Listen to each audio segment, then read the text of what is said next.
tant que président d'une formation politique, je me satisfais de cette décision, de cette initiative prise par le gouvernement. Cependant, je voudrais relever une chose. La première chose, c'est que pour l'appliquer, justement, il faut que la loi ait été adoptée. Je ne sais pas si la loi électorale a été adoptée.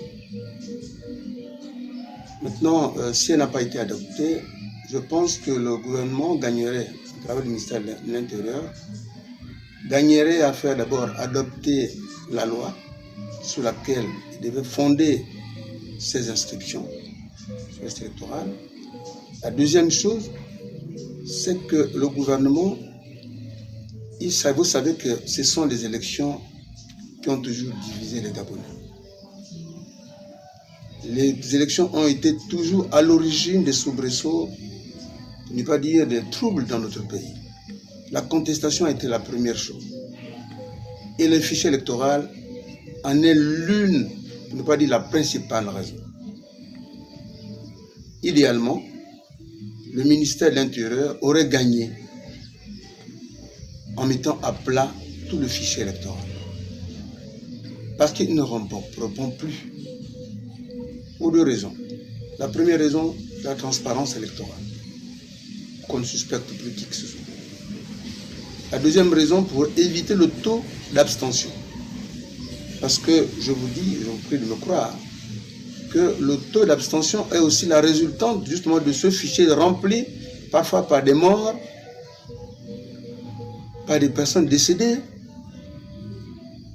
par des personnes qui n'existent plus, qui ont voyagé. Donc, cette opération de toilettage, au moins nécessaire, mais ce toilettage passerait par la mise à plat du fichier électoral. Chacun se retrouvera pour aller se faire inscrire de nouveau pour ceux qui l'ont été déjà, et pour les nouveaux, aller se faire inscrire pour la première fois. Il faudrait que nous évitons la précipitation. Il ne faut pas confondre vitesse avec précipitation. Parce que si on adopte la loi, alors que la loi n'est pas encore adoptée, on met déjà en œuvre ce qui devait être fait après. Je pense que ça pose problème. Donc, moi, je pense que c'est une invite au gouvernement de se ressaisir pour éviter justement ce qui est arrivé à notre pays autrefois.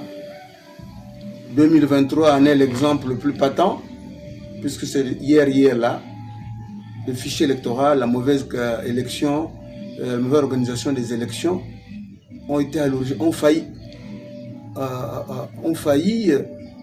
entraîner le pays dans une grave crise. Donc le ministère, j'invite de manière solennelle le ministère de l'Intérieur à se ressaisir en arrêtant le processus et en attendant que la loi soit adoptée et de mettre à plat le fichier électoral.